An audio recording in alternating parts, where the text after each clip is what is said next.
sabe qual é o dia do juízo. Diz também a Bíblia que nós, os crentes, escreve o apóstolo Paulo, haveremos de julgar os anjos, provavelmente estes que Deus tem guardado em algemas eternas, trevas e tudo mais, blá blá blá. O problema é, de que anjos Judas está falando? Que anjos são esses? Né? Por que eles estão presos? Ah, você vai dizer, são os anjos que caíram com Satanás, aquele, segundo a maioria dos eruditos, 1/3 dos anjos do céu que foram arrastados pela cauda do dragão, né? Quando se rebelou contra Jesus, contra Deus e tal, e foi expulso do céu por meio da batalha que houve com Miguel, o arcanjo. Pois bem, se esses são os anjos de Judas 6, eles estão presos, diz o texto, que estão em algemas eternas, guardados para o grande dia. Se eles estão presos, eles não podem interferir na vida desse planeta, nem na vida de ninguém. Eles estão presos. Então, quem seriam os demônios que atormentam tanta gente? Quem são os espíritos imundos que são expulsos em nome do Senhor Jesus por aqueles que seguem o Cordeiro? Ah, então são outros anjos. Outros anjos? Que anjos? O que eles fizeram? Por que eles estão presos em algemas eternas? O que significa não guardar o seu domicílio original? Afinal de contas, de quem Judas está falando? Eu também quero saber. Está no ar? O Vejam Só.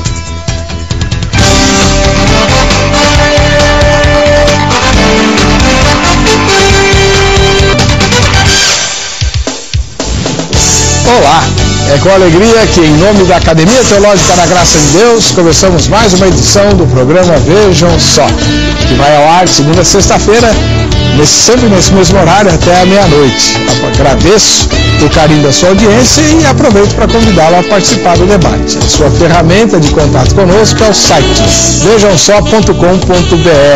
Por meio dele você vota na enquete, posta o seu comentário e se qualifica para ganhar muitos prêmios aqui no programa. Daqui a pouco a gente fala dos prêmios. Antes eu tenho certeza que você quer saber quem serão os debatedores desse tema tão instigante. O livro de Judas é curtinho, mas dá pano para manga.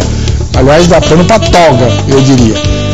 O primeiro convidado é o reverendo Nilson Fontinelli Piedade, ministro da Igreja Metodista Livre, professor no seminário da sua denominação e ilustre debatedor do programa Vejam Só de tudo quanto é tema polêmico. Tudo bem, reverendo?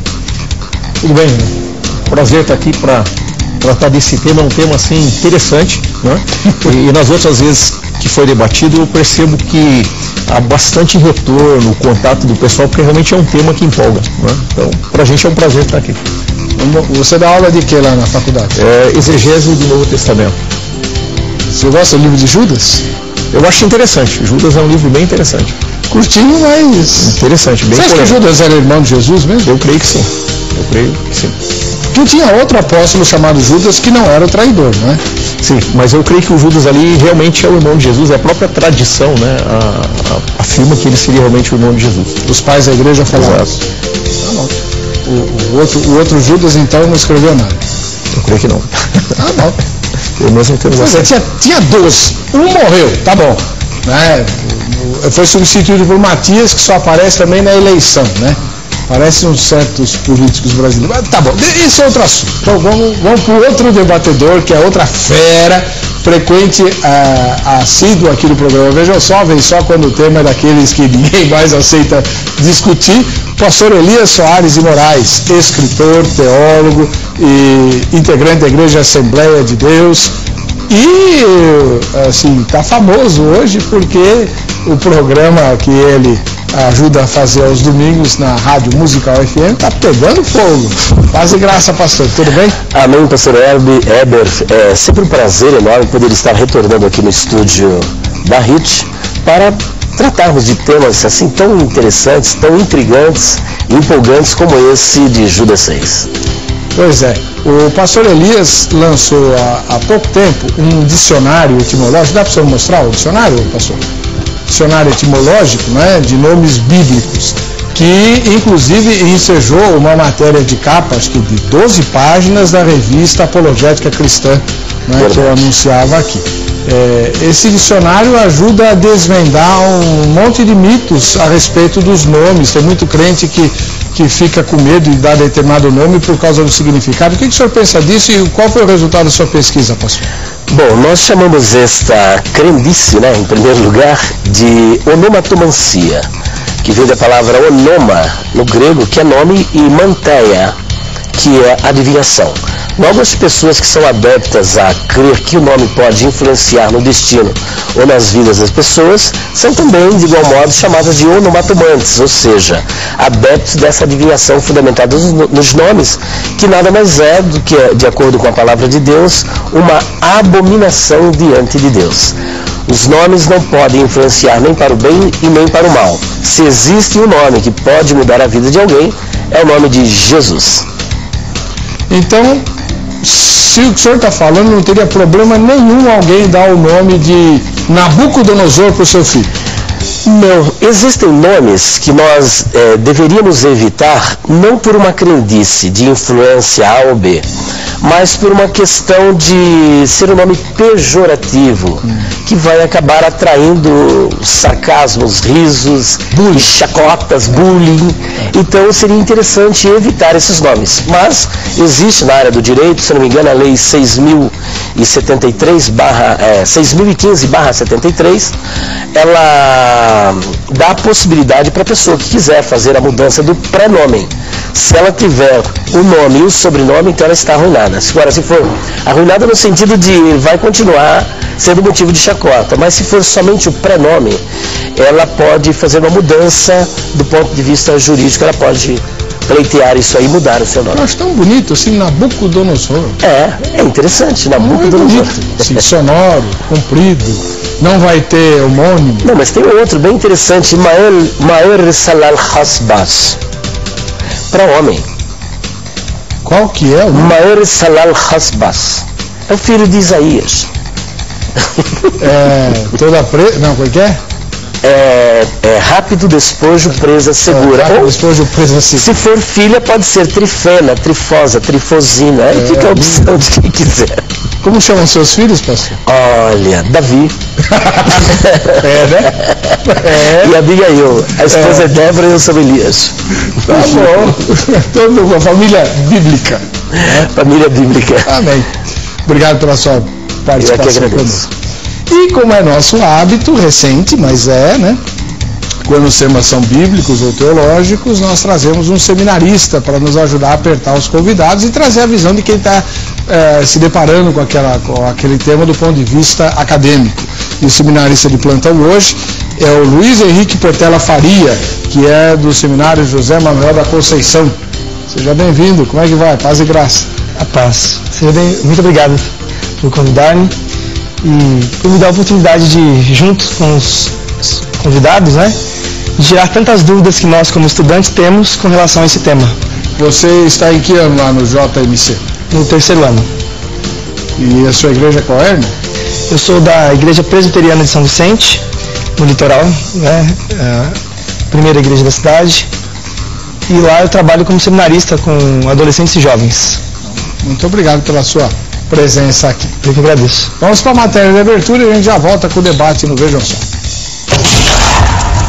Anjos, quem eles são? 35 livros na Bíblia mencionam a existência desses seres, em 275 referências. De acordo com as Escrituras, eles foram criados antes da criação do mundo, num estado de santidade, dotados de várias virtudes. Mas conforme escrito no livro de Judas, alguns desses anjos não permaneceram dentro dos limites de autoridade outorgada por Deus, e por isso foram condenados. Aos anjos que não guardaram o seu principado, mas deixaram a sua própria habitação, ele os tem reservado em prisões eternas na escuridão para o juízo do grande dia. Alguns estudiosos sugerem que esses anjos são os mesmos que se rebelaram com Lúcifer e o acompanharam em sua queda.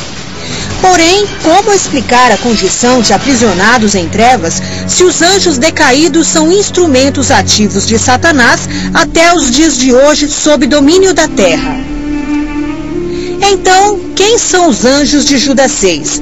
Há quem diga que são pastores que se apostatam da fé, tendo como justificativa a ideia de que os pastores são os anjos da igreja.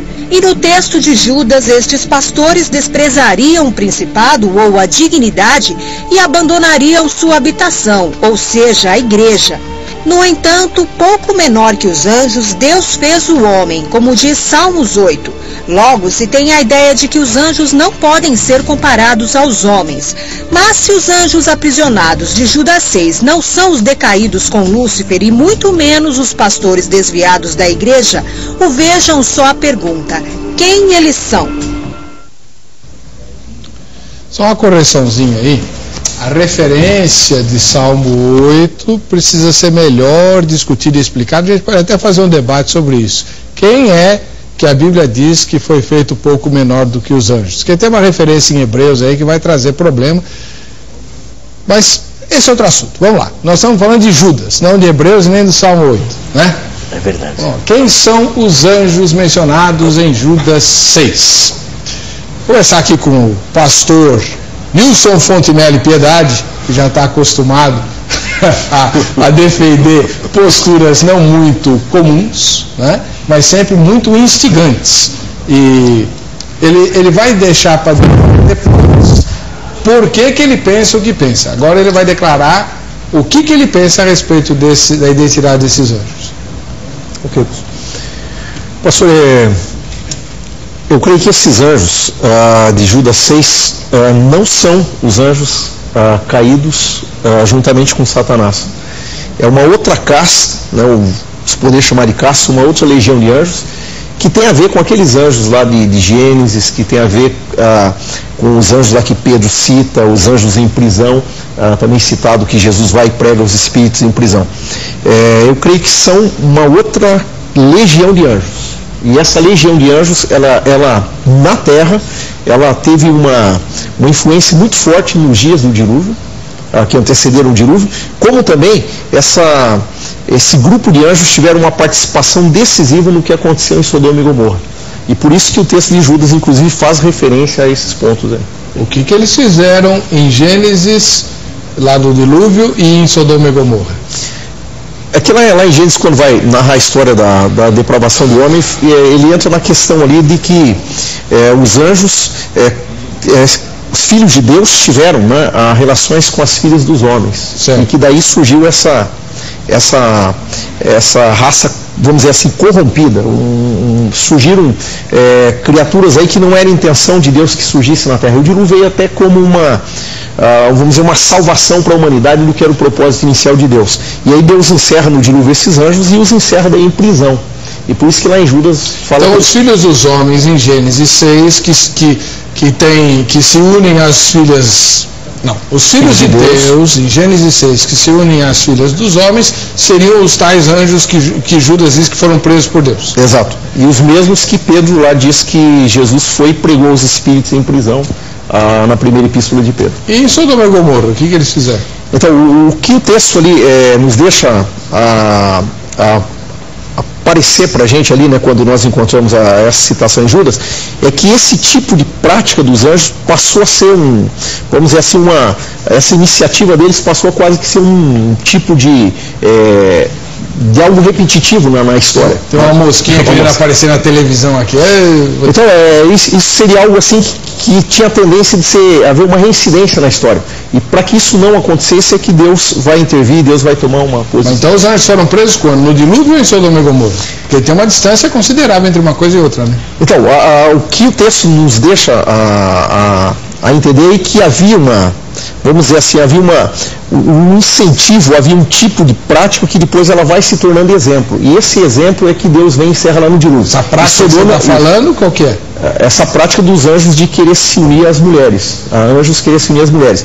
E depois o que a gente vai ter? E essa tendência, ela passa a ser quase que um modelo para que depois os seres humanos tivessem esse tipo de relação. O que acontece em Sodoma e Gomorra? Quando Abraão, o que era a relação que já foi para deixar claro, quando chega em Sodoma e Gomorra, o que Deus o que acontece com os anjos? Os homens da cidade querem ter relação com os anjos. Certo. Então parece que para eles é uma coisa normal. Essa busca de relação entre seres humanos e anjos passa a ser uma coisa assim... Então os habitantes de Sodoma sabiam que não eram os seres humanos que estavam na casa de Ló. Sim, eu creio que sim. Sabiam que eram seres celestes. Exato. E queriam repetir a experiência do passado. E por isso Sodoma e Gomorra é colocado ali nessa situação, dessa relação entre anjos e homens, porque havia essa prática, realmente, esse interesse. Tem anjo que não está gostando do que você está falando aí. Ah, bom. Depois você vai esclarecer melhor isso tudo aí. Pastor Elias Soares e Moraes, o senhor acha que Judas 6 está se referindo a quem? Olha, eu não vou dizer no meu entendimento. No entendimento bíblico, né? Porque um dos pilares da reforma é só a Escritura, né? Só a Escritura. E de acordo com a Bíblia Sagrada, os anjos de Judas 6 diz respeito àqueles que caíram com Satanás.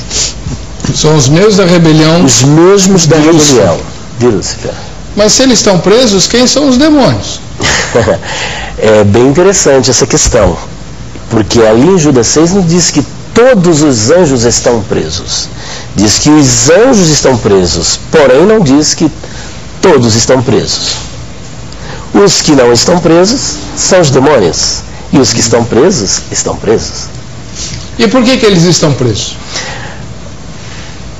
A própria epístola de Judas, que é um paralelo com a epístola de 2 de Pedro, capítulo 2, a partir do versículo 4, explica aos anjos que não guardaram o seu principado. A palavra grega ali é arche, posição de autoridade, a posição que foi conquistada, que Deus deu para eles. Aqueles que não permaneceram nessa posição de honra, na posição de autoridade, Deus os encerrou em cadeias eternas.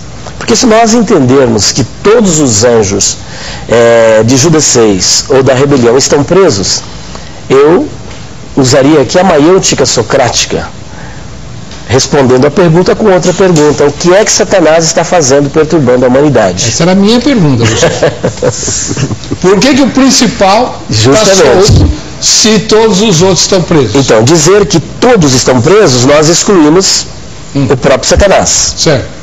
E é verdade, de acordo com o texto sagrado, que ele não está preso.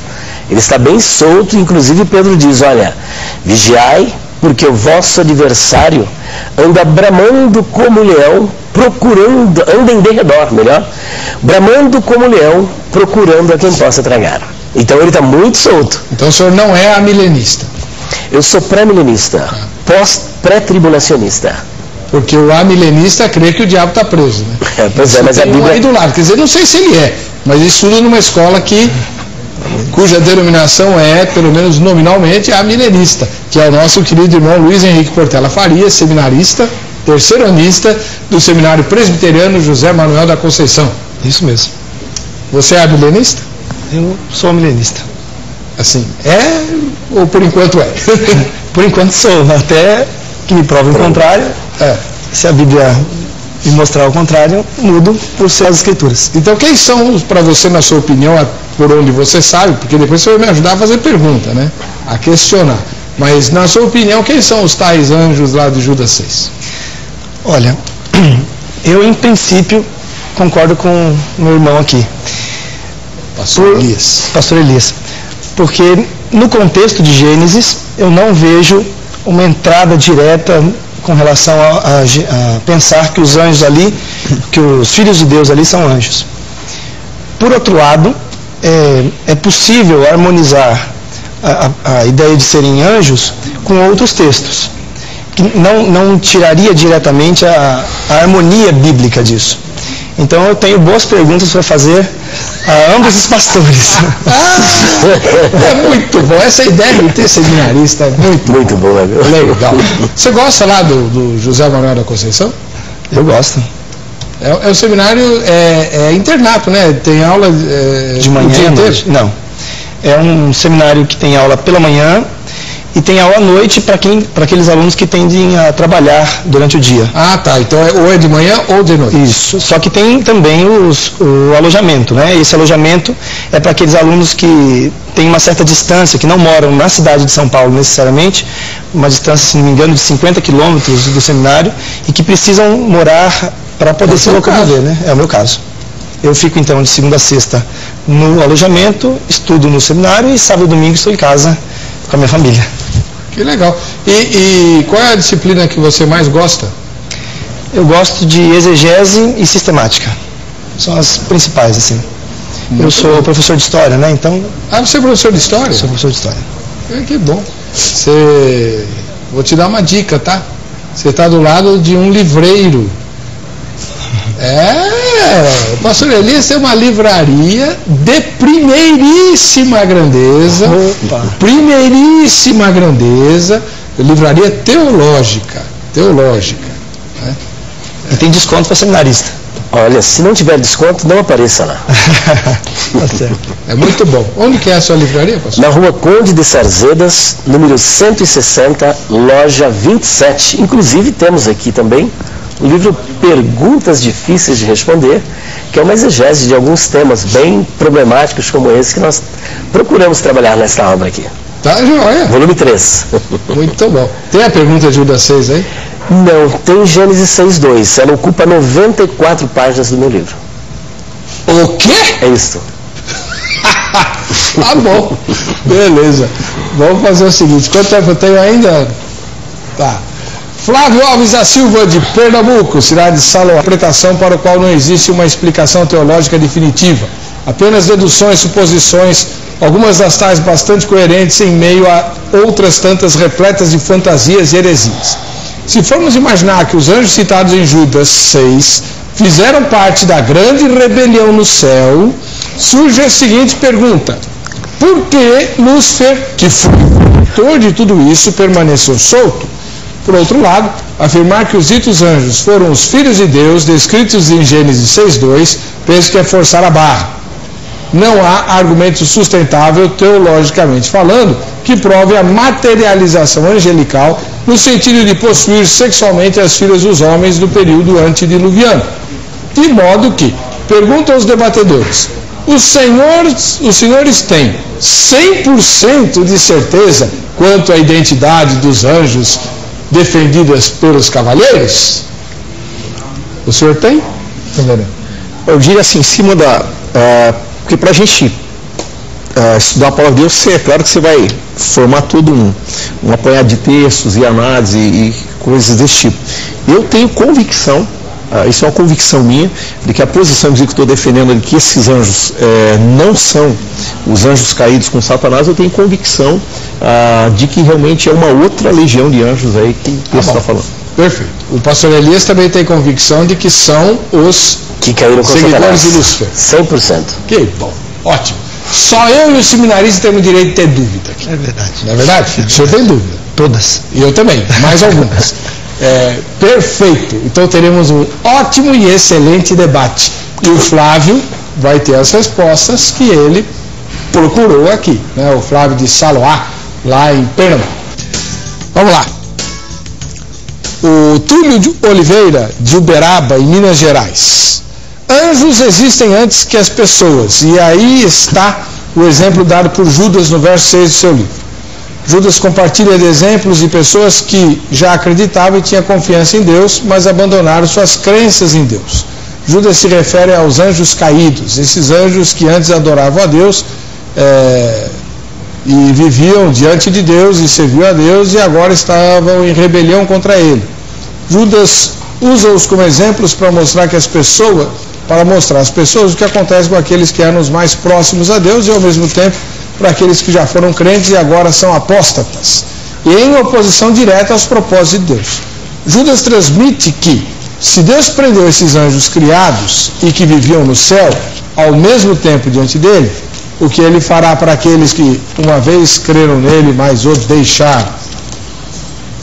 Tudo bem, Túlio, você explica por que Judas menciona os anjos, mas a sua resposta serve para qualquer anjo. Ou, por exemplo, podem ser os anjos que seduziram as mulheres, porque eles também serviam a Deus, adoravam a Deus, certo, reverendo?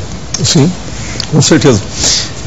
Pastor, pensando eu já vou colocando algumas coisas sobre o pensamento, ok? É claro? Me chama a atenção Judas, versículo 5, quando Judas diz, quero, pois, lembrar-vos né? Embora vocês já estão cientes. E aí ele começa falando, ele cita 3 coisas, o Judas cita. Primeira coisa, que são cientes de que Deus tirou um povo do Egito e depois esse povo pecou contra Deus e não entrou na terra de Canaã. A segunda coisa, ele cita os anjos que não guardaram o próprio domicílio e que Deus colocou em algemas eternas. E a terceira coisa que ele vai citar, a Sodoma e Gomorra, que a semelhança dos anjos também fizeram a mesma coisa. Bom, me chama a atenção que o versículo 5, quando Judas fala, quero lembrar-vos, embora já estáis cientes, então era algo que era conhecido deles, para eles isso não era problema. Para nós hoje discutimos a questão aqui que anjos eram esses, para nós isso aí é uma coisa assim bem polêmica. Mas a impressão que nós temos quando lemos o texto é que, para quem Judas está escrevendo, realmente era algo conhecido, algo que eles não tinham dúvida quanto a isso. E essa dúvida ela não existiu, não só no meio dos judeus, nem na história da igreja, até o V século. Essa dúvida sobre o fato de não serem anjos que tiveram relação com as mulheres em Gênesis, esses anjos que estão em algemas eternas, essa relação de Gênesis com Judas, ela só vai realmente ficar complicada a partir do V século, quando surge Agostinho. Porque Agostinho vem com a teologia dele, e Agostinho se deparou com a questão dos anjos não se casam nem se dão em casamento. E aí, para tentar explicar como fazer uma relação disso, se os anjos se casam e nem se dão em casamento, então a gente não pode aceitar aquilo que até então era aceitado, de que anjos tiveram relações com as mulheres lá conforme o texto de Gênesis. E aí o Agostinho, então, cria na sua teologia uma nova visão, e a partir daí é que vai surgir essas teorias de que os de Gênesis eram filhos de Sete, com os filhos de Caim. Essa interpretação não existia antes, Agostinho? Não existia. Isso vai surgir a partir de Agostinho. Até Agostinho isso era algo aceito na igreja, até o século V, perfeitamente. Se entendia que eram anjos, sem problema algum, anjos que tiveram relações com as mulheres, e que aí Deus encerrou esses anjos em algemas eternas. Isso só vai mudar a partir de Agostinho, quando ele tenta explicar a questão de anjos não se casam nem se dá em casamento. A partir da teologia de Agostinho que isso vai ser reconstruído. Isso tudo por quê? Nós vamos ter sempre aquilo que eu penso que no decorrer do debate a gente vai acabar entrando. A discussão de Judas trabalha com 2 livros apócrifos aqui, que nós consideramos apócrifos, mas que, queira ou não, Judas trabalha com o livro de Enoque e com a Assunção de Moisés. Então são 2 livros que a gente tem aí, que Judas trabalha com os livros apócrifos que Judas usa. Ele fala de Enoque, quando ele cita esses anjos em algemas eternas, ele está se referindo a Enoque, né, ao primeiro livro de Enoque, e ele está tratando, quando ele fala logo mais ali de Moisés, a discussão pelo corpo de Moisés com Miguel, aí ele vai entrar nessa questão citando o livro da Assunção de Moisés. Então são 2 livros apócrifos que Judas cita. Por quê? Porque os livros apócrifos eram comuns no meio dos judeus. Os judeus conviviam com ele normalmente, e isso conviveu até a reforma. Aí eu pego um gancho no que o pastor Elias colocou, quando aquela máxima da reforma somente só a escritura, que na verdade não foi a máxima da reforma, aquilo foi Lutero que criou essa máxima. E o Lutero não começou a reforma? Não, mas o problema todo foi o seguinte: o Lutero foi quem traduziu, fez a versão para a língua alemã, a primeira versão da Bíblia. Até então o povo não tinha a Bíblia na mão. Certo, aí começa o seguinte: o povo não tem a Bíblia na mão. Agora o povo tem a Bíblia na mão, mas tem os livros apócrifos que a igreja sempre trabalhou com eles e se baseava também neles e acompanhava. Aí quando o povo agora pergunta, tem tanto livro apócrifo, porque tem tanto livro apócrifo ali, só a gente, quem está mais no campo da teologia sabe que existem muitos livros apócrifos. E aí ficou aquela pergunta: e agora, qual é o livro apócrifo que a igreja pode trabalhar, pode pesquisar, e qual o livro que a igreja não trabalha? E no medo, essa máxima reforma, na verdade, foi o medo de Lutero, do povo fazer confusões. Então ele disse: quer saber de uma coisa? Fica só com aqueles que o concílio definiu como canônicos, só a escritura, só aquele que o concílio definiu que são canônicos. Os demais, por enquanto, esquece. Só que foi feita uma máxima disso, e até hoje a gente ignora esses outros. Antes de passar para o pastor Elias e também para o seminarista Luiz, que eu sei que eles querem comentar a sua fala, o senhor tem que esclarecer uma coisa. Tá, a igreja conviveu fartamente e tranquilamente com os livros apócrifos. Bom, primeiro, quando o senhor fala igreja que conviveu com o livro apócrifo, eram aqueles que tinham acesso às escrituras, sagradas ou não. Portanto, não é a igreja, são só os teólogos, né? Porque a Bíblia não era disseminada, não é verdade? É só depois da imprensa inventada que a Bíblia passou a ser disseminada. Até então a Bíblia era escrita à mão e ficava confinada aos mosteiros e, quando muito, alguma catedral. Segunda coisa, os livros apócrifos com os quais os eruditos conviviam são os 7 que estão na Bíblia Católica. O livro de Enoque não está na Bíblia Católica, o livro de Assunção de Moisés não está na Bíblia Católica. Portanto, eram livros apócrifos até para os próprios católicos. Eram livros espúrios, não era? Não. O que seria? Primeiro, é claro que depois de um determinado momento, nós vamos ter na igreja muito focado a Idade Média, principalmente o povo alienado na questão da palavra de Deus. Isso. Mas antes mesmo da Idade Média, os líderes da igreja, os próprios judeus, né, os judeus convertidos, eles trabalhavam com os livros apócrifos. Por quê? O que eu estou citando aqui de Judas, o Judas cita 2 livros apócrifos. Para eles pesquisar, conhecer as histórias, como que Deus trabalhou, como que Deus fez, não era problema. Mas o que aconteceu? O problema que nós temos é que, pós-reforma, até então, havia essa dúvida agora. Ficamos a Idade Média praticamente 1000 anos aí vivendo naquela escuridão. E aí, quando chega a reforma, a pergunta é assim agora. O povo tem a Bíblia na mão, o povo vai começar a consultar a Bíblia. Mas e esses livros? O povo não sabe lidar com esses livros, eles não sabem quais são os apócrifos que podem ser aceitos ou não, porque apócrifos são muitos, não são só os 7 que nós temos ali, de diferença entre a versão protestante e católica. O que nós temos ali são muitos livros apócrifos que se conviviam com eles. E aí, o Lutero, então, para tirar esse problema inicial que seria do povo não saber discernir, então eles colocam essa máxima, só a escritura. Só uma pergunta bem objetiva para o senhor. Nós estamos num programa de televisão, o senhor tem que responder objetivamente. Aliás, o senhor é professor. Reverendo, corremos o risco, então, de, por causa da reforma, termos ficado sem informações vitais para a nossa fé? Eu não creio que a reforma nos trouxe esse problema, mas eu acho que há um exagero hoje da ortodoxia que acaba se fechando e não querendo enxergar que a reforma precisaria ser repensada nesse ponto. Nós precisamos incluir os livros apócrifos? Não incluir. Eles foram inspirados por Deus? Não incluir. Mas eu acho que como fonte de pesquisa, de informação... Fonte de pesquisa para teólogo, igual o senhor, que é professor de exegese. Estou falando para o povo. O povo ficou privado de alguma informação de Deus? Eu penso que não. Aquilo que é essencial para a salvação nós temos. Agora, para entendermos um texto como esse de Judas, a gente tem que ser histórica, a gente se reporta até a literatura não cristã. Exato. E para entender Judas, a gente tem que se reportar. Não tem como entender os anjos em prisão se a gente não se reportar ao livro de Enoque. Tudo bem. Vamos ao pastor Elias Soares de Moraes. Olha, pastor Heber, nós tivemos aqui tantas afirmações que eu levaria tempo, não conseguia anotar todas, né? Mas a primeira coisa que eu gostaria de deixar claro é que não tem como, nem do ponto de vista teológico e nem linguístico, harmonizarmos a passagem de Judas 6:7 com Gênesis 6, versículo 2 e versículo 4. Essa relação ela é extremamente forçosa, porque em nenhum momento Judas 6:7 faz alusão aos filhos de Deus que estão ali em Gênesis 6:2. Segundo ponto, antes de fazermos essa relação, eu acho que em primeiro lugar precisa ficar provado de forma clara, do ponto linguístico e do ponto de vista linguístico, do ponto de vista do contexto e teológico, que os filhos de Deus de Gênesis 6:2 são anjos caídos. Se são anjos caídos, a pergunta que se faz é a seguinte: como é que são filhos de Deus? Satanás é filho de Deus? Será que podemos chamar Satanás de filho de Deus? Então, primeiro precisa ser provado que os filhos de Deus de Gênesis 6:2 são anjos. Então, nós vamos começar a partir desse texto. Bom, nós temos ali em Gênesis 6:2 um texto bastante interessante. Eu quero fazer aqui a leitura. Gênesis 6:2. Nós temos aqui a seguinte expressão. Versículo de número 2, versículo 1 e o versículo de número 2.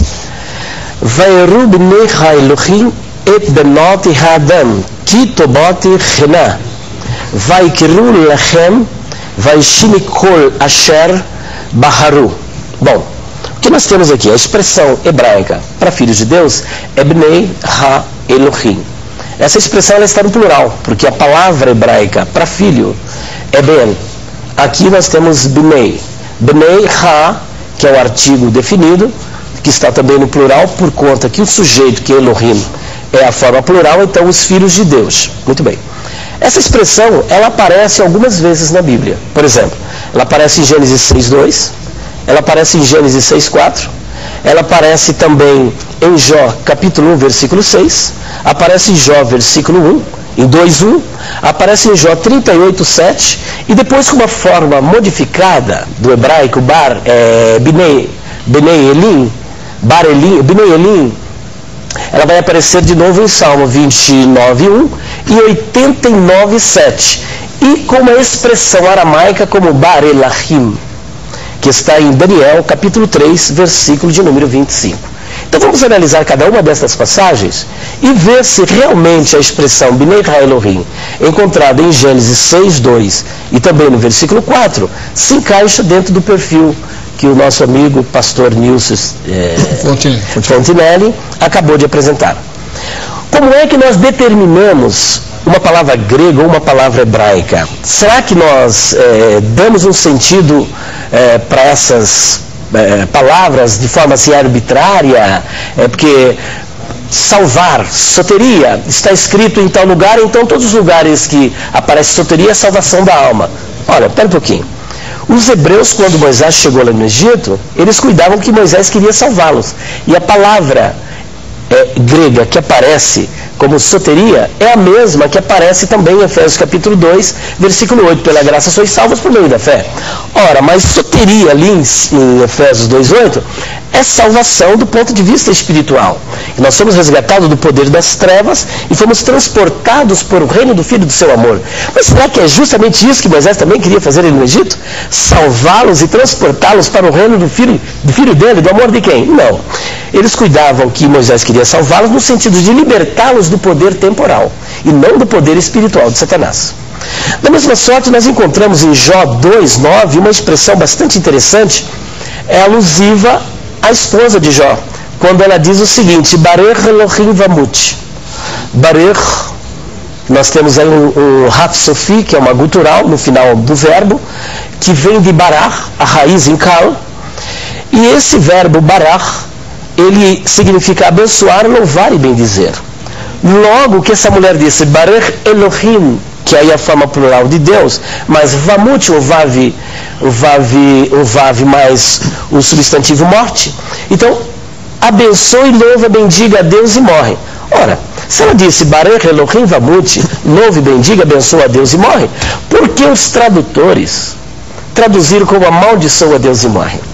Eles não teriam que obedecer rigorosamente o texto hebraico? Por que não obedeceram? Por causa do contexto. Que se nós analisarmos o contexto da palavra desta mulher, dentro de tudo que está acontecendo, nós veremos que ela não mandou ele abençoar, mas amaldiçoar. E qual é o nome que se dá a esse fenômeno do ponto de vista hebraico? Chama-se Tikkun Soferim. Tikkun é correção, e soferim é a forma plural de sofer, que é escriba. Logo, houve ali uma correção dos escribas. Porque os escribas, quando eles tinham alguma fala que atribuía a Deus alguma palavra de blasfêmia ou maldição, para não incorrerem no erro, porque eles respeitavam profundamente o nome de Deus por conta do terceiro mandamento, não tomarás o nome do Senhor em vão, e era uma reverência por conta do nome de Deus, o que é que eles faziam? Eles corrigiam. No lugar de maldição, colocavam bênção. Ali, pelo certo, teria que ser Kalel Elohim Vamut, que Kalel vem de Kalar, que é amaldiçoar. Mas eles trocaram Kalel por Barech, que vem de Barach, abençoar e bendizer. Mas, na verdade, o que ela quis dizer é amaldiçoa Deus e morre. E quando os nossos tradutores colocaram a palavra amaldiçoa Deus e morre, eles foram felizes porque obedeceram rigorosamente o contexto bíblico e o contexto cultural. Agora, vamos voltar para Gênesis capítulo 6, versículo de número 2. O que é que vai determinar que Bnei Elohim seja anjos ou sejam seres humanos? Até porque, nem dá tempo, porque essa discussão eu fiquei debatendo 2 dias com o professor e o debate não terminou. Então não daria para a gente ficar aqui só esse tema, porque para mim esses são 2 temas. Judas 6 é um tema, e Gênesis 6 é outro tema, mas de certa forma há uma relação, pelo menos do ponto de vista do professor, então iremos discutir aqui ainda que em poucas palavras. Então, Gênesis 6:2, como é que nós vamos saber qual a base para dizermos, não, aqui são anjos? Será que é por causa de Jó 1:6? Então vamos para Jó 1:6. Jó 1:6, 2:1 e 38:7, não tem como nós dizermos que ali não sejam anjos. realmente em Jó 1:6, 2:1 e 38:7 são anjos. Ora, e no dia em que os filhos de Deus vieram se apresentar diante de Deus, veio também Satanás. Ora, esse tipo de reunião de assembleia nunca houve entre seres humanos. Sim, mas sim na corte angelical. Tanto no capítulo 1 quanto no capítulo 2. Agora no capítulo 38, Deus faz uma reprimenda à fala de Jó e diz: quem é este que sem entendimento obscurece o conselho com palavras sem conhecimento? Levanta-te como homem, eu te perguntarei e tu me responderás. Quando eu lancei os fundamentos da terra, e quando as estrelas da alva juntas cantavam, e os filhos de Deus se alegravam, onde é que tu estava? Deus está se reportando a um acontecimento que precede a criação do ser humano. Portanto, de acordo com o contexto, ali realmente não pode ser humano. E se nós analisarmos Daniel, capítulo 3, versículo 25. Ora, Nabucodonosor levantou uma grande estátua, que alguns entendem que era a sua própria imagem, outros que era Marduk, né, o Bel-Merodach. E as pessoas que não se prostrassem diante daquela imagem seriam automaticamente lançadas na fornalha de fogo. Veja que 3 jovens são lançados na fornalha de fogo. E as pessoas que os conduziram até a fornalha, somente com o calor do fogo, morreram. Então, só que quando Nabucodonosor olha para dentro da fornalha, ele falou: opa, pera um pouquinho, não foram 3 os jovens, as pessoas que vocês lançaram dentro da fornalha? Eles disseram sim, porém eu vejo 4. E o 4º homem é semelhante a Bar Elahim. Bar, expressão aramaica para filho. Elahim, que é a forma aramaica do Elohim, que também é Deus, que está no plural. Tem como nós colocarmos um outro ser humano aí, visto que os conduziram, morreram só com o calor do fogo? Como é que poderia ter um ser humano ali? Não teria como. Agora vamos voltar para Gênesis capítulo 6, versículo 2. Então, só para resumir para o telespectador, as referências em Jó e em Daniel a filhos de Deus são seres sobrenaturais. São seres sobrenaturais. Isso não tem como você colocar um ser humano ali. Não tem discussão. Não tem discussão porque o contexto abona essa assertiva. Então tá bom. Então por que não pode ser anjo também em Gênesis 6? Por isso que nós vamos analisar o contexto. Então nós vimos que é uma questão semântica, é uma questão de interpretação e uma questão contextual. Ele, como professor de exegese, sabe muito bem disso. Né? Porque se nós tomarmos uma palavra com apenas um significado em todo o texto, é igual à questão que nós temos lá com os sabatistas. Né? Eles dizem que o Shabat é um mandamento perpétuo, e a palavra perpétuo é eolam, ao passo que em grego é aionios, para sempre. Mas será que é para sempre? A Páscoa também era olam, e a Páscoa também é para sempre. A circuncisão também era olam. Então, uma mesma palavra não pode ter o mesmo sentido em todo o texto. O que vai determinar o sentido da palavra é o contexto. Então, nós vimos que pelo contexto, Bnei Ha-Elohim, ou Bar Elahim, ou Bnei Elim, são seres sobrenaturais. Porém, em Gênesis, nós vamos procurar identificar um elemento sobrenatural dentro do texto. Bom, capítulo de número 4 vai apresentar a genealogia de Caim.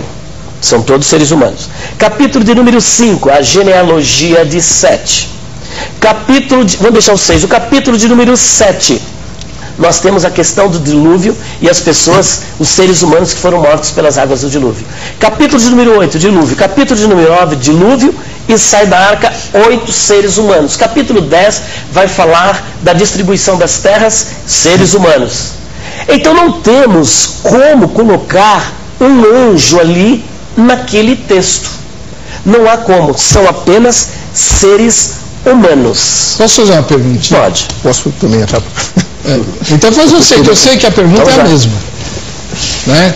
Se não cabem seres celestes em Gênesis 6, por que o texto se refere aos filhos dessa união esquisita entre os filhos de Deus e as filhas dos homens como seres especiais?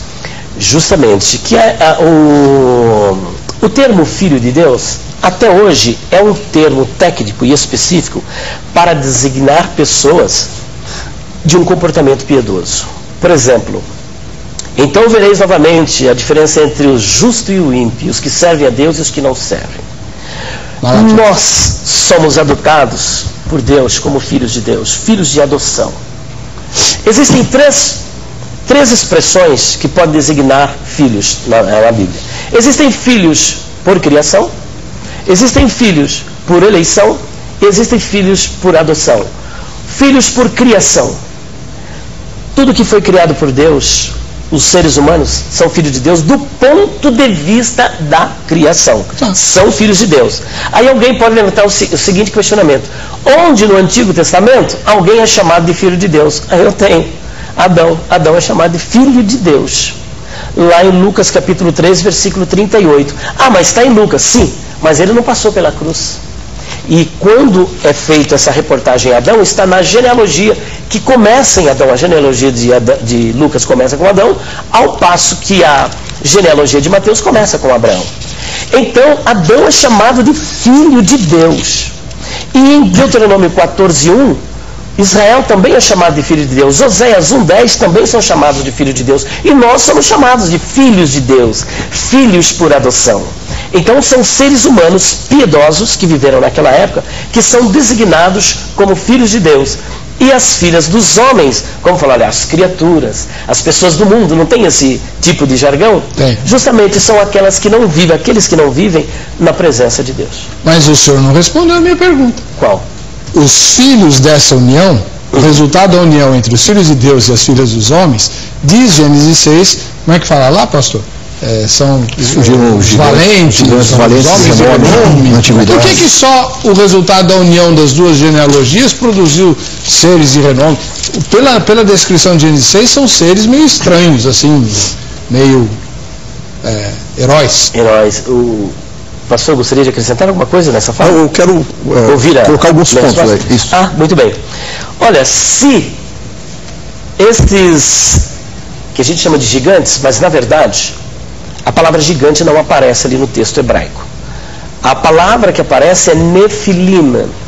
E a palavra Nefilim do hebraico vem de Nafal. E Nafal significa os caídos. Pessoas moralmente caídas.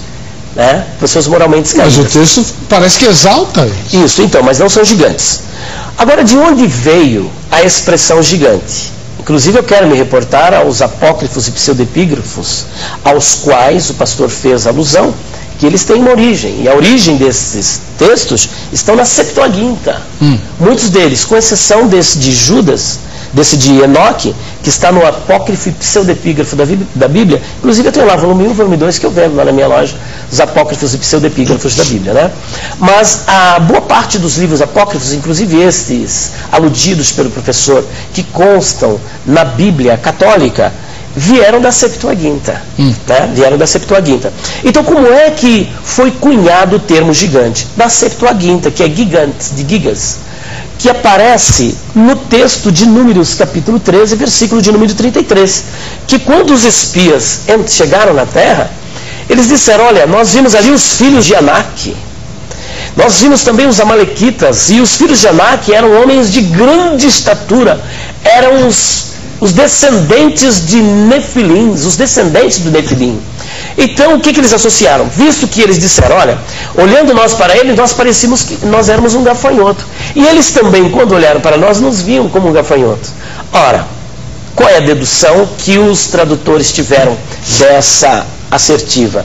De que essas pessoas eram pessoas de um tamanho avantajado, logo gigantes. Então, padronizou-se interpretar, não por causa do hebraico, mas por causa da Septuaginta, que esses eram seres fabulosos, eram seres gigantescos, porque o mesmo termo, vocábulo hebraico que aparece lá em Números 13, 33, também é o que aparece em Gênesis capítulo 2, versículo 6 e versículo de número 4. Agora, para respondermos objetivamente a sua questão, pastor Eber, não é a partir deste relacionamento que surgem o Nefilim. Mas se nós lermos, por exemplo, o versículo de número 4, nós veremos aqui o seguinte: no versículo de número 4, do mesmo texto hebraico, de Gênesis 6, que o número é tão pequenininho, aqui, encontrei. Aqui está escrito o seguinte, ó: Hanefilim Hayu Baaretz Bayamin Hachem Vegam. Veja só, e havia nefilins naqueles dias, já havia nefilins naqueles dias, e, nós temos uma conjunção, nesse caso, aditiva. e também depois, quando os filhos de Deus entraram as filhas dos homens. Ah, tá. Então, os tais nefilins, essas criaturas estranhas, existiam e depois... continuaram existindo, simplesmente. Nesse ponto o senhor concorda com ele, né, reverendo? Que o senhor defendeu esse ponto de vista naquele debate sobre Gênesis 6. Não, sim. Só que eu vejo assim, aquilo que eu coloquei na primeira exposição minha, que essa prática estava se tornando uma prática corrente desses anjos, e aí vai chegar o momento, já havia, e eles vão, nos dias de Noé, a fazer essa mesma prática. Aí Deus vem e intervém com o dilúvio, porque passou a se tornar algo recorrente na prática deles, né? Agora eu queria, posso já colocar algumas coisas? E depois eu quero trabalhar. Legal. Fala aí, né? O que eu acho interessante, eu achei assim, com todo respeito, né, eu achei que você expôs, citou o hebraico, os textos todos lá do Antigo. Eu acho que você explicou o texto de Daniel, de Jó, toda essa questão. Eu só não consigo entender a sua base para você me dizer que o texto de Gênesis 6 não tem nada a ver com os outros. Você usa a questão do contexto. Muito bom. Se eu for falar no aspecto da hermenêutica, eu tenho o contexto próximo e tenho o contexto remoto, o contexto amplo. Eu desprezar o que a palavra filho de Deus, né, ou lá no hebraico, que eu pronunciaria Benai Elohim, não pronuncio exatamente como isso, mas aportuguesado. Né? A questão aí de você colocar que o texto de Gênesis, ele difere dos demais por causa do contexto próximo que nós temos ali, os capítulos próximos de Gênesis, eu estaria desprezando o contexto remoto, que aí Daniel, que Jó e os demais me dão base para afirmar que são filhos de Deus. Que na sua própria exposição você mesmo mostrou que o texto de Jó e o texto, os capítulos que vêm depois, mostram mesmo que são filhos de Deus, que são anjos. Aí eu não entendo, não consegui assim fazer a relação, por que você então tenta dizer que o texto de Gênesis, a palavra sendo a mesma, a expressão sendo a mesma, por causa do contexto de Gênesis, ele não pode ser os demais. Porque aí eu não posso ficar preso só ao contexto próximo, eu tenho que me ater ao contexto remoto. E a palavra ela é usada para filhos de Deus, ela é usada para anjos no Antigo Testamento. Pois eu tenho que chamar um intervalo. Tem que chamar então. Você vai no próximo bloco, você vai explicar isso. Mas só para traduzir aqui para o telespectador que possivelmente não esteja entendendo, que eu tenho dois teólogos aqui que esquecem que o telespectador não sabe hebraico. Eu não sei também, né? Presta atenção. A expressão filhos de Deus em Gênesis é a mesma que aparece em Daniel e também em Jó. E segundo o próprio pastor Elias, que não concorda que sejam anjos em Gênesis, em Jó e Daniel, ele mesmo disse que são anjos. Então por que só em Gênesis que não pode? Muito bem, pastor Nilson Fontinelli tem algumas observações sobre a fala do pastor Elias, né? Sintetiza para o pastor Elias poder responder, e também o nosso querido seminarista vai fazer as ponderações dele, as observações. Eu estava colocando ali essa questão, eu discordo da posição do pastor Elias, porque uma vez que no contexto, que a gente chama de contexto amplo na hermenêutica, que não é ficar preso só aquilo que está ali do lado do texto, né, para o telespectador entender. Dentro do contexto foi o ponto que o pastor Elias colocou. Tem que entender aquele texto de Gênesis dentro do contexto dele. E aí ele citou vários capítulos para que a gente entenda que ele estava tratando de homens. Só que aí a minha discordância entrou primeiro no seguinte, se o argumento dele de que o contexto é que define, ele está trabalhando com um contexto que nós chamamos de contexto próximo, o que está ali em torno do Gênesis 6. Só que na hermenêutica nós aprendemos que existe o contexto amplo, inclusive o contexto todo gramatical. E o contexto todo gramatical do Antigo Testamento me reporta a ver que esses filhos de Deus são anjos. Então eu não posso simplesmente pegar o contexto próximo ali de Gênesis 6 e usar só fala de homens, então só pode ser homem, não está tratando de anjos. Ainda mais considerando o texto de Judas 6, que na verdade seria o foco principal do debate, o que ele fala lá? Ele diz, e aos anjos que não guardaram, o seu estado original, está o seu principado, como o pastor mesmo colocou, a ideia de principado, de domínio, de uma autoridade, alguma hierarquia que eles tinham, que Deus colocou, eles quiseram ser algo além daquilo que Deus lhes tinha dado. Deus colocou os anjos em determinada posição, e o homem diante de Deus, vamos dizer assim, em termos de valores, o homem representa uma outra importância diante de Deus. Os anjos não se contentaram com o domínio que Deus lhes tinha dado, a posição que Deus lhe deu, e eles quiseram contaminar o homem para ocupar a posição do homem. E aí o texto diz, lá em a semelhança de Sodoma e Gomorra, seguindo após outra carne. Se eu tentar fazer uma relação desse texto com o texto de Gênesis e tentar dizer que são homens, lá que são filhos de Sete, eu não entendo essa ideia de como que é seguindo após outra carne, abandonar o seu próprio hierarquia, o seu próprio domínio. Qual foi o domínio hierárquico que os filhos de Sete, lá pelo que eu entendi a visão do pastor, qual foi o domínio hierárquico que os filhos de Sete teriam, o que os filhos de Caim teriam abandonado para se casarem com as filhas dele? O pastor Elias não faz nenhuma ligação entre Judas 6 e Gênesis 6. O senhor é que fez. Então, Judas 6 fala que o anjo abandonou o estado original e seguiu após outra carne, certo, e não respeitou a hierarquia, abandonou a posição de autoridade dele. Não tem nada a ver com Gênesis 6. O senhor é que diz. Faço a relação dos dois. É isso que eu digo. Só que aí eu estou colocando assim, dentro dessa visão, eu fazendo essa relação então, vamos lá, eu fazendo essa relação entre Judas e Gênesis 6. Eu não entendo como que eu posso dissociar e dizer, olha, são histórias diferentes, são contextos diferentes. Porque para mim está dizendo a mesma coisa. A posição que esses anjos deixaram lá e que se introduziram as filhas dos homens, o que Judas está me falando é a mesma coisa. E o Judas, inclusive, está se reportando a anjos, como eu falei, falando de conhecimento que eles tinham da história, e os anjos abandonaram o seu próprio domicílio, seguiram após outra carne, que é o que aconteceu em Gênesis 6, a relação é clara. Ele está falando de abandonar a sua, e seguir após, até por sinal, um bom outra coisa, colocar aqui, ele fala após outra carne. E o outro ali é o Eteros, no grego, que não é o alos, que é a ideia de igual.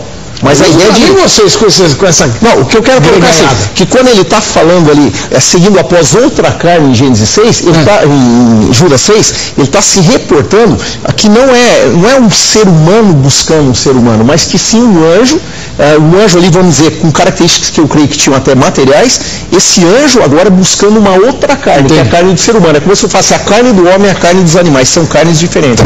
Vou pedir para o seminarista, Luiz, ele vai ler Judas 6 e 7, Judas, versos 6 e 7, e aí o pastor Elias vai explicar por que ele entende que os anjos de Judas 6 são os que seguiram Satanás, Lúcifer, na queda original, porque só teve uma queda de anjos, só teve uma, segundo o pastor Elias, e a maior parte da cristandade.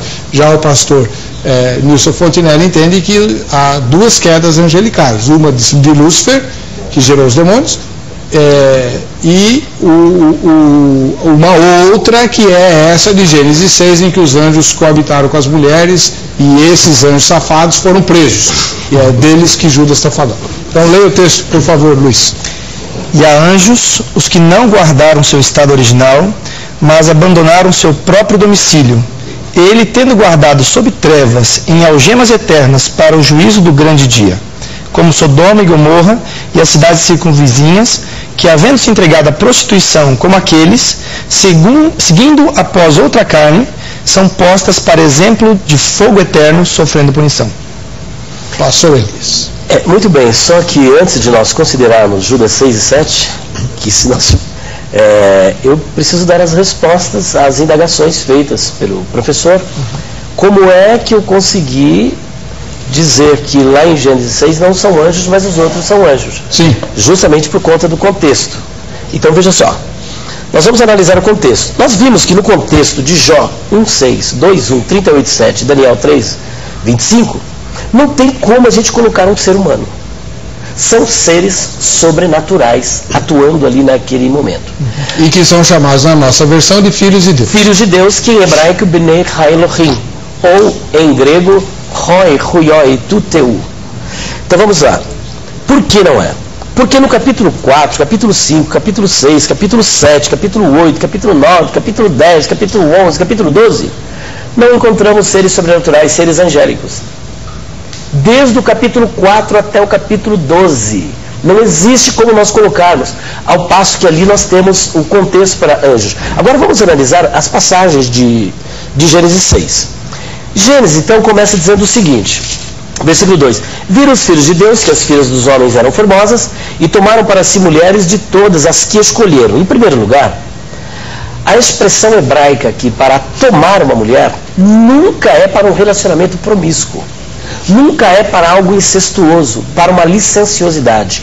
Em todo o texto hebraico, ou 99,9% das passagens em que ocorre essa expressão, tomar uma mulher, significa casamento lícito, como aquele ordenado por Deus em Gênesis 1, 28 e também no capítulo 2, versículo de número 24. É tomar esposa. Tomar uma esposa, eles se casaram, como que eu poderia dizer, eles se relacionaram legalmente. E nós estamos tratando de anjos caídos, rebeldes diante de Deus. É o que o Senhor está tratando. Aqui não pode ser anjos caídos. Agora, vamos continuar o texto. Eles tomaram essas esposas. Versículo 3. Vamos ver se nós encontramos aqui, se esses, eu digo tomaram a esposa, são os filhos de Deus, não os anjos. Vamos ver se aqui nós podemos colocar um anjo aqui do versículo 3 até o capítulo 7. Vamos lá. Versículo de número 3 diz o seguinte: então disse o Senhor, não contenderá o meu espírito para sempre com o anjo? Um homem. Com o homem. Versículo de número 5, e viu o Senhor que a maldade do anjo? Não, do homem. Versículo 6, então arrependeu-se o Senhor de haver feito quem? O homem. Versículo de número 7, e disse o Senhor, destruirei de sobre a face da terra quem? O homem que criei. Desde o homem de novo, porque me arrependo de os haver feito. Versículo de número 8, fala de Noé. Versículo de número 12, e viu Deus a terra, e eis que ela estava corrompida, porque toda a carne havia corrompido o seu caminho. Tá. Versículo 13, o fim de toda a carne é vindo. Versículo 17, porque eis que eu trago um dilúvio de água sobre a terra para desfazer toda a carne que há espírito. Então, em momento algum, nós podemos colocar dentro desse contexto um ser humano, um anjo, mas sempre um ser humano. Não há como colocarmos um anjo aqui. Perfeito, discordo. Como o debate... Não, como assim você discorda? Deixa eu só completar então o pensamento.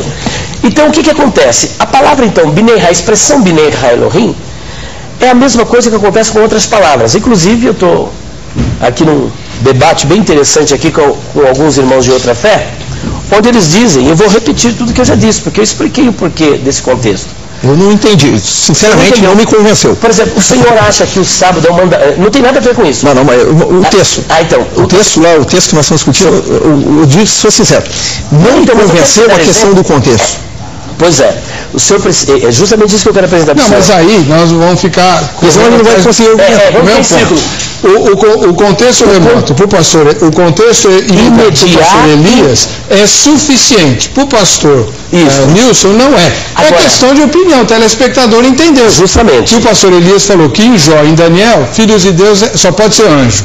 Mas em Gênesis, não, porque Gênesis não usa essa expressão nesse sentido. Tudo bem, questão de opinião, o telespectador vai julgar. Justamente. Agora só para a gente fechar, o senhor citou aqui, por exemplo, livros apócrifos, a Septuaginta. A Septuaginta, a nível exegético, não é uma obra que algum exegeta possa lançar mão dela para fazer exegese de texto do Antigo Testamento, até porque o Antigo Testamento foi escrito originalmente na língua hebraica, algumas partes em aramaico, e a Septuaginta, diga-se de passagem, era somente o Pentateuco. O Pentateuco é a parte mais fidedigna do texto da Septuaginta, porque a Septuaginta ela tem vários erros, interpolações, paráfrase. Deixa eu só concluir. Não, mas eu quero argumentar, você está colocando informações que não, sinceramente, pode parecer que tem encontro, mas não é bem isso. Depois o senhor vai ter seu momento. Eu gosto, porque o pastor foi bastante, eu gostaria também de... Eu não interrompi em momento algum. Eu sei, mas... Eu percebi que o senhor é uma pessoa bastante equilibrada. Isso com certeza, mas eu gostaria, porque o seu argumento, você coloca bastante argumentos que dá volta, mas não está chegando no ponto. Então, é porque eu sou prolixo, entendeu? É prolixidade, né? A exiguidade é um problema. Então, veja só, o próprio texto que o senhor citou da Septuaginta não concorda com essa Mas não é da Septuaginta. Não, veja só, os apócrifos são da Septuaginta. Não. São da Septuaginta. Não, eles podem ter sido anexados à Septuaginta, mas eram livros que circulavam entre os judeus normalmente. A Septuaginta, para o telespectador, é apenas uma tradução que foi feita do hebraico para o grego.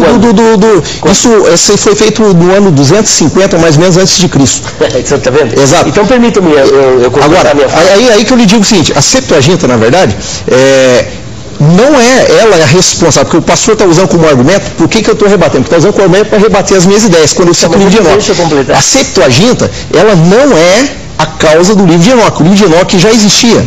O livro de Enoque sempre caminhou paralelo à Septuaginta. A Septuaginta foi apenas a tradução. Nós conhecemos o livro de Enoque sem ser pela versão da Septuaginta? Com certeza. O livro de Enoque, você encontrou nas descobertas da caverna de Qumran agora, você tem pelo menos sete encontrados do livro de Enoque.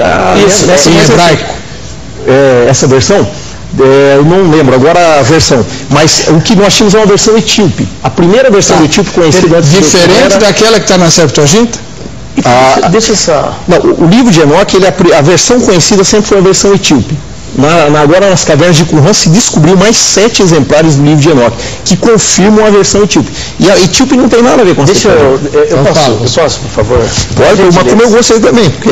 Então, é que eu me interrompi a sua fala. Mas é que pelo que eu estou vendo, a Septuaginta não serve de referência. Não, então, como foi citado livros antigos, como esse livro apócrifo de Enoque, a Septuaginta, os tradutores, quando traduziram Gênesis 6:2, você sabe como foi que eles traduziram? Que é uma tradução do grego. Aqueles judeus hebraístas, sabe como que eles traduziram? A expressão Bnei Elohim, eles traduziram assim, ó, Roi, Ruioi, Tuteu, os filhos de Deus. E no versículo 4, Roi, Ruioi, Tuteu. E em Jó 1:6 e 2:1, você sabe como foi? Roi, Angeloi, Tuteu. Do que será? Então, não serve como para mas a Septuaginta é cheia de em português, vamos lá. Roi Ruioi Tuteu em português significa os filhos de Deus. Só que Roi Angeloi Tuteu significa os anjos de Deus. Então em Jó eles traduziram como anjos. Filhos apenas. Não, em Jó como anjos, Angeloi. Em Gênesis como filhos, e em Jó, mas isso é uma interpretação, não é uma tradução. Justamente, que surgiu 300 anos. É só para título de esclarecimento, não para fazer exegese, mas a título de esclarecimento, que nesta época, o que eu quero me reportar, é que já, porque ele disse que até o século V, o entendimento comuníssimo é que Gênesis 6:2 eram anjos. Isso, perdoe-me, não é verdadeiro. Porque já 300 antes de Cristo, os tradutores da Septuaginta, que, diga-se de passagem, não é um texto para se fazer exegese, mas como ele tem o seu valor histórico, eles já entendiam que Gênesis 6:2 não eram anjos, porque senão teriam traduzido Gênesis 6:2 como Roi Angeloi Tuteu e não. Pastor, na opinião de leigo, eles não entenderam o que significava, falaram, então vamos pôr do jeito que está, né? Agora, filhos de Deus, acabou. Como que eu estou querendo apoiar a minha assertiva, a minha fala? Uma palavra hebraica ou grega, ela nunca deve ser determinante no texto. É o contexto que vai dar o significado para aquela palavra. Sim. Qualquer exegeta que fizer o contrário, ele não fará uma exegese, ele fará uma exegese, porque ele vai forçar o texto, dizer o que ele quer e não o que o contexto está dizendo, como é o caso de Jó 2:9. Mas afirmar a questão do contexto, eu ainda estou batendo nessa tecla. Todo o contexto do Antigo Testamento, o próprio pastor afirmou, os textos lá para frente, eles afirmam que filho de Deus, o termo hebraico, eles colocam a ideia de anjo. Eu não entendo essa ideia do contexto em Gênesis. Por quê? Eu volto a afirmar aquilo que o pastor, ainda mais no texto que o pastor estava lendo, me deu mais argumento ainda quando fala ali, olha, o texto que o pastor dizendo que só fala de homens, e o homem, de repente começou carne, e toda a carne onde é espírito. Se nós estamos discutindo, inclusive os animais, se nós estamos discutindo que é o meu ponto que eu defendo, que esses anjos tiveram relações com mulheres e geraram uma outra, então houve uma outra carne. Por que Deus deixou de falar homem e passou a falar carne? Porque, então, eu colocaria dentro da minha defesa que o próprio contexto próximo aí, não ainda pensando no contexto remoto que me dá a base para afirmar que filhos de Deus é anjo, mas o próprio texto próximo, ele me mostra que o homem estava tendo problemas e que de repente houve um problema com a carne humana, que o próprio Deus vem dizer da carne, e vou destruir toda a carne e o espírito. Perfeito. A questão do contexto fica por conta do telespectador julgar quem tem razão. Nós não vamos chegar a um acordo nunca. Suas questões, querido seminarista. Eu vou fazer para os dois, um pouquinho para cada, óbvio. Primeiro para o senhor. Muito bem. O senhor lembrou que a tradução da Septuaginta, ela é muito boa no Pentateuco. Do ponto, não é que ela é muito boa. Ela é melhor. Enquanto que nos outros livros ela tem mais dificuldade. A Septuaginta, o senhor sérios problemas de interpretação, de acréscimos, de paráfrase, de interpolações e de falsas interpretações. E o senhor usou a Septuaginta para defender a diferença entre Jó e Gênesis, que é justamente a dificuldade com relação Não foi isso que eu fiz. Eu não estou usando, eu estou usando o texto hebraico. A Septuaginta, eu falei, já que ele citou livros apócrifos, até Septuaginta, que contém livros apócrifos, os apócrifos não entendiam desse jeito, mas não usando a Septuaginta. Sim, porque o mas citando a diferença de angeloi para... Dá uma olhada. Deixa, eu vou concluir para ser rápido até na minha posição. Porque uma vez que uma usa a expressão para homens e a outra usa a expressão para anjos, ela pode sofrer essa interpolação, como o senhor mesmo está dizendo. Esse é o primeiro ponto. Segundo, eu acho que nós devemos considerar Gênesis 3 também. Uma vez que um anjo aparece, ele toma um corpo, ainda que de um animal, e ele se relaciona, ainda que um relacionamento aqui de conversa, com os seres humanos. Então, se é possível que um anjo tome um corpo e se relacione moralmente, conversa, por que não seria possível que um anjo também tomasse um corpo, ou fizesse um corpo e se relacionasse sexualmente? E terceiro, por fim, o livro de Judas, ele faz referência ao livro de Enoque, o sétimo depois de Adão, que é um livro apócrifo. Nós acreditamos, nossa regra de hermenêutica, que por ele fazer referência a um livro apócrifo, ele, naquela expressão, ele inspira aquilo que o Enoque disse. Ele está querendo dizer o seguinte: ratificando. Não é por estar no livro apócrifo que não seja verdadeiro. Exatamente. Aquela parte é verdadeira. Aquela específica parte, exatamente. Então, se é assim, e o livro de Enoque, eu tive a oportunidade de ler, ele fala realmente de anjos que tiveram relacionamento com homens, por que não considerar esse argumento também? Esses 3 pontos.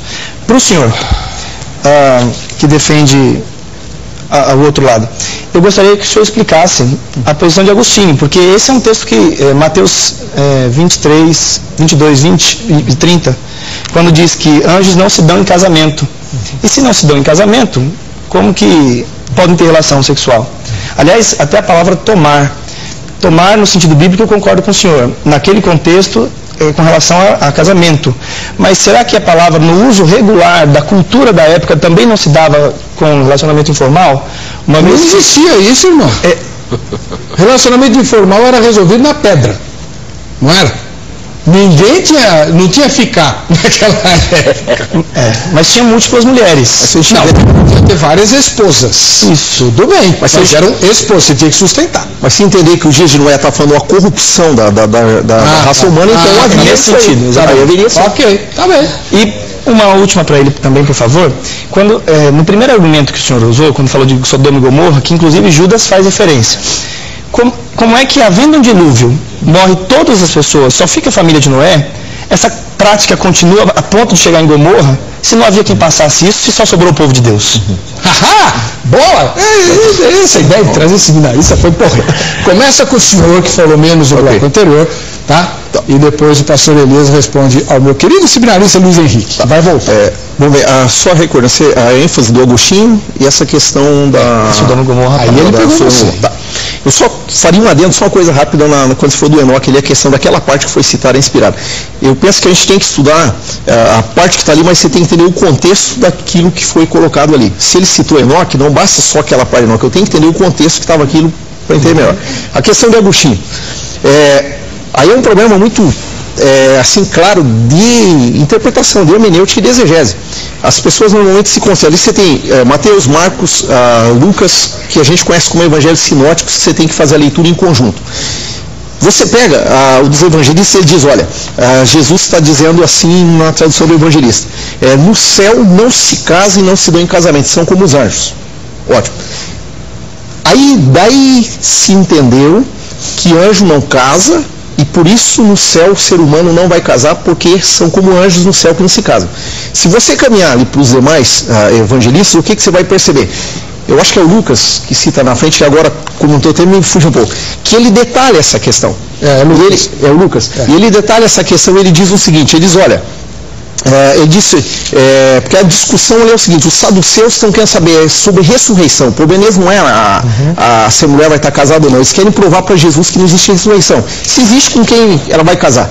E aí o que fala lá? Ele diz, olha, os que são dignos por alcançar a ressurreição, Jesus diz, eles não podem mais morrer, estou parafraseando aqui, mas a ideia está lá, não podem mais morrer, pois são iguais aos anjos do céu. Ou seja, o texto lá, ele está me dizendo o que nós vamos ser iguais aos anjos no céu, o fato de não morrermos mais. Então a resposta de Jesus ali, que quer alcançar a ressurreição, não pode mais morrer. Nisso que nós somos iguais aos anjos, não na questão do casamento. Só que o Mateus, ele resumiu assim, a ideia que se a gente ler só o texto de Mateus, dá a impressão que nós somos iguais aos anjos, o fato de não se casar. Mas ele está falando que nós somos iguais no sentido... Deixa eu esclarecer para o telespectador e para os debatedores. Nós já fizemos um tema exatamente sobre isso. Vai ter sexo no céu ou não? O pastor Nilson esteve aqui e explicou durante toda a duração do programa isso que ele acabou de resumir, tá? Então, o texto de Lucas não diz nem que sim nem que não, mas explica o que Jesus quis dizer com vocês vão ser igual aos anjos que estão nos céus. Perfeito. Ok. Agora, eu tenho pouquíssimos minutos para terminar o programa. O pastor Elias responde a pergunta do meu querido Luiz Henrique. Muito bem. Ele fez uma citação de Gênesis 3. Em Gênesis 3, nós não temos uma questão de um anjo tendo relacionamento com a mulher. Nós temos uma serpente. E aí, no caso, é uma incorporação. Porque o próprio Satanás estava nesta serpente. No caso do nosso irmão, ele tem um anjo se relacionando com a mulher, que são duas coisas totalmente distintas. E a própria Bíblia diz lá em Apocalipse que Satanás é a antiga serpente, chamada o diabo. Então nós temos uma incorporação, tanto é verdade, que nós temos a incorporação do próprio Satanás nessa serpente, que quem falou ali foi a serpente. Quem estava ali agindo é a própria serpente. Então houve uma incorporação, o que mostra a questão dos demônios, quando ele se incorpora, que o próprio Satanás se incorporou num animal. Nós vamos ver os animais, os demônios, por exemplo, que saíram, aquela legião que saiu do endemoniado gadareno, entrando nos porcos. E temos o próprio Satanás entrando numa serpente. Então é um caso atípico, não serve como parâmetro para a gente fazer esse tipo de avaliação. Segundo ponto, para nós entrarmos na palavra propriamente dita, eu não quero ficar nessa questão de contexto, porque eu já expliquei com muita clareza. Eu vou para a questão de Judas, mostrando agora que Judas nada tem a ver com o que está sendo discutido. Eu vou aqui usar o Novo Testamento interlinear, analítico, texto majoritário, com aparato crítico, e nós vamos para o texto de Judas 6, analisar essa questão. Se eu tiver aí pelo menos uns 5 minutos, dá para a gente... Tem menos, pastor. Menos? Ih, meu Deus, olha só. Em primeiro lugar, Judas, ele começa a escrever a sua epístola para tratar de soteriologia. Mas ele vê um problema emergente, que é para tratar do problema de heresia que estavam sendo introduzidas na igreja, ele precisava combater. E as pessoas que estavam introduzindo esta heresia, elas têm os nomes. Na verdade, Judas não dá nome a elas. Ele usa um artigo indefinido e os chama de, no versículo 4, olha, Tines Anthropoi. Tines Anthropoi significa alguns homens, que aqui no caso está no plural. Existem alguns homens, e esse alguns homens, ele vai apresentar as práticas desses homens. Então a primeira prática desses tais homens, que são apresentados aqui em Judas 6, ele diz o seguinte: alguns homens que se introduziram aqui no meio de vocês, eles fazem o seguinte, olha, alguns homens, há muito tempo ordenados para esta condenação, se infiltraram em vosso meio, eles são, primeiro, ímpios, pervertem a graça de Deus, transformando em licenciosidade e renegando o único soberano Deus e nosso Senhor Jesus Cristo. Primeiro exemplo que ele dá, um exemplo de rebelião. De rebelião. Segundo, de licenciosidade. E terceiro, de promiscuidade. Então existem 3 pecados gravíssimos que caracterizam a conduta destes homens. Eles são rebeldes. Segundo, eles são licenciosos, portanto praticam muita promiscuidade. E terceiro, eles são incrédulos. E depois, numa ordem inversa, para mostrar para a igreja que aqueles homens não ficariam sem punição, ele usa 3 exemplos veterotestamentários. E ele começa a partir do versículo de número 5. No versículo 5, ele começa dizendo aqui o seguinte, olha só, que curioso aqui no versículo de número 5. Ele diz o seguinte: meu desejo é fazer-vos lembrar o que já ficaste sabendo definitivamente. O que ele quer fazer lembrar? A prática angelical? Não. O que aconteceu com esses seres que ele vai apresentar agora? Ó. É fazer-vos lembrar, e que já ficasse sabendo definitivamente, que o Senhor, tendo libertado o povo da terra do Egito Então esse lembrar está diretamente ligado a esse problema aqui da libertação da terra do Egito, que isso era muito comum para eles, do povo da terra do Egito. Numa segunda oportunidade, destruiu os que não creram. Qual era a prática daqueles homens? Incredulidade. Aqui os egípcios, os hebreus, foram destruídos por causa da incredulidade. Versículo 6. E, agora nós temos aqui uma conjunção aditiva, que dá sequência do texto, mas vai falar de uma outra situação. O primeiro exemplo são os hebreus que foram destruídos. Agora tem um segundo exemplo de punição.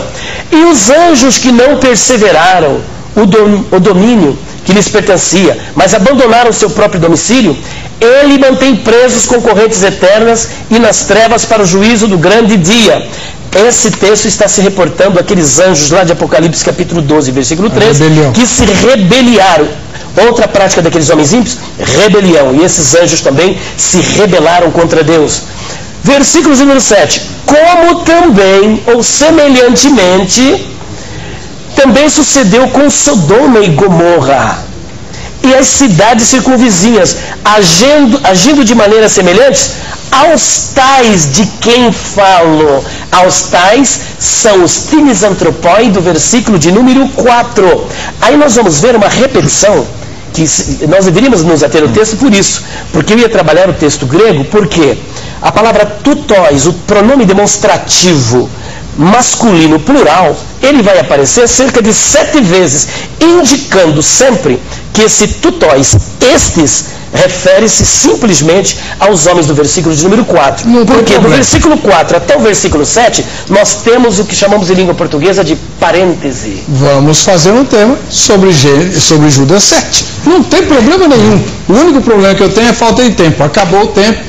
Você, como já sabe, né, o contato dos convidados de hoje está no site vejamsó.com.br. Quiser tirar dúvidas de grego, de hebraico, de exegese, de história, de apócrifo, de tudo que você quiser, use e abuse. Eles estão recebendo um cachê que eles não precisam trabalhar pro resto da vida, tá? Vão responder a você com muito prazer e alegria.